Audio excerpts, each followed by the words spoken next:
Ciao, ben trovata sul mio canale. Ciao da Stefano ovviamente, che sono io. Titolo del video di oggi è: se il narcisista ti ha lasciato, sei fortunata.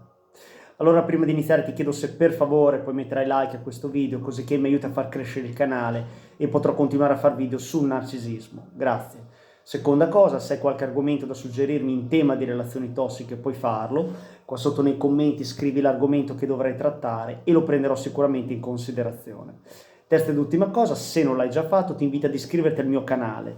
Qua sotto, oppure qua sopra la pagina, ci dovrebbe essere un pulsante con scritto iscriviti oppure seguimi, premilo, è gratis, così rimarrai sempre aggiornata sui miei video dove parlerò di relazioni tossiche con narcisisti patologici, come riconoscerli e come gestirli. Chiusa parentesi. Se il narcisista ti ha lasciato, sei fortunata. Partiamo sempre dal presupposto che i narcisisti patologici possono essere sia maschi che femmine. Detto questo, questa mia affermazione, questo mio video, magari risuonerà strano nella testa di una persona che è appena stata lasciata e magari soffre. Io ci sono passato e so perfettamente la sofferenza che si prova all'inizio, quando c'è questo scarto inaspettato del narcisista, molto repentino, molto veloce, senza nessuna spiegazione. Magari il giorno prima ti diceva di amarti, poi ti lascia, magari ti incolpa, magari non ti risponde al cellulare, magari ti blocca. Insomma, è veramente uno scarto, come se tu non fossi mai esistita per un narcisista patologico. E immagino spesso che le vittime che ascoltano i miei video stanno soffrendo, quindi da parte mia c'è grande rispetto, anche perché ci sono passato. Però quando avrai metabolizzato tutta questa cosa, passato un po' di tempo, capirai che era stata la tua fortuna. Capirai che il fatto che lui se ne sia andato, che abbia scelto un'altra persona magari, oppure che stia da solo, questo non è importante. È importante che tu ora sia libera da una persona che ti sfruttava, ti trattava male, non ti amava e non ti avrebbe mai amato. Purtroppo questo concetto del fatto che non ti ha amato prima, non ti amava e non ti avrebbe mai amato, non è facile da metabolizzare per le vittime, perché pensano ancora all'inizio, come era bello l'inizio, come era dolce il narcisista o la narcisista all'inizio della relazione, nel love bombing, nel suo corteggiamento. Ma quella persona che tu hai conosciuto tanto tempo fa all'inizio era una maschera, era un attore e stava recitando una parte. Perché lo faceva? Per farti innamorare, per poi sfruttarti a livello economico-sociale. È fondamentale da capire questo, perché è la tua fortuna, perché hai la possibilità ora di liberarti di questo fardello, di tutto questo dolore, e col tempo ci riuscirai, con i tuoi tempi, attraverso il non contatto, attraverso il fatto di creare un tuo circolo virtuoso, magari aiutandoti con uno psicologo professionista, creandoti nuovi hobby, stando con persone che ti vogliono bene.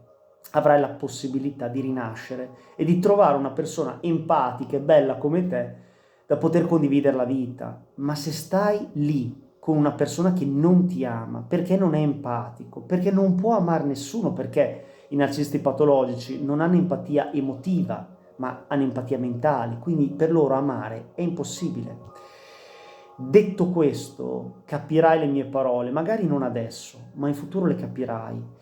E quando lo capirai, penserai al passato in maniera positiva, anche se adesso non la vedi in maniera positiva, ma la penserai come una cosa che ti ha fatto crescere, un'esperienza che ti ha fatto crescere, ti ha fatto imparare che cos'è il narcisismo patologico, che è un disturbo di personalità molto diffuso nella società moderna. Quindi non tutto il male viene per nuocere, ripeto, adesso le mie parole suonano un po' strane, ma credimi che se il narcisista patologico ti ha lasciato perché tu hai alzato la testa, hai chiesto di più, ti sei fatta rispettare, hai voluto delle spiegazioni e non hai più accettato di essere trattata male.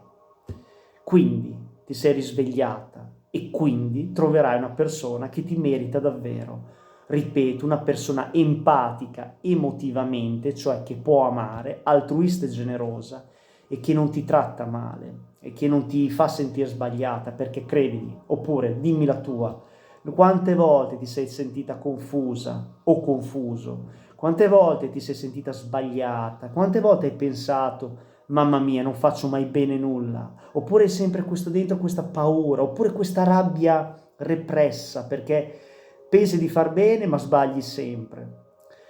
Un narcisista patologico purtroppo rovina la vita delle persone con cui ha a che fare e lo trovi dappertutto, in amore, in amicizia, sul lavoro e ovviamente in famiglia. Magari uno dei due genitori o un fratello o una sorella potrebbe essere narcisista patologico.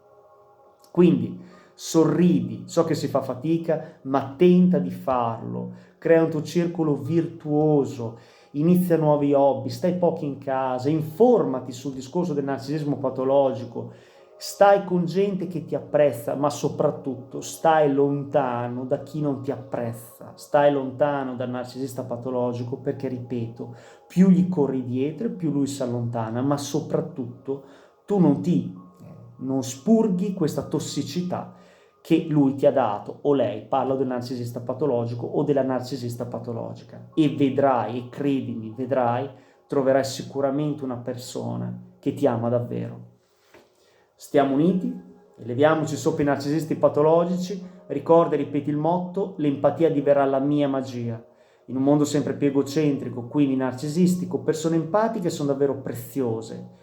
Tieni buona questa tua qualità e diffondi più notizie possibili in merito al narcisismo patologico, perché la conoscenza salva la vita. Ci sono tante persone che soffrono per colpa di narcisisti e andrebbero informate, anche perché, come ti dicevo prima, siamo in una società che, ahimè, soffre di questo disturbo sempre di più e lo si può ritrovare in tanti casi, in tanti settori della vita, e riuscire ad aprire un po' gli occhi ed informarsi in merito a questa cosa, a questo disturbo di personalità, veramente un disturbo di personalità, sarebbe una cosa molto molto importante. Grazie di avermi seguito. Ciao da Stefano.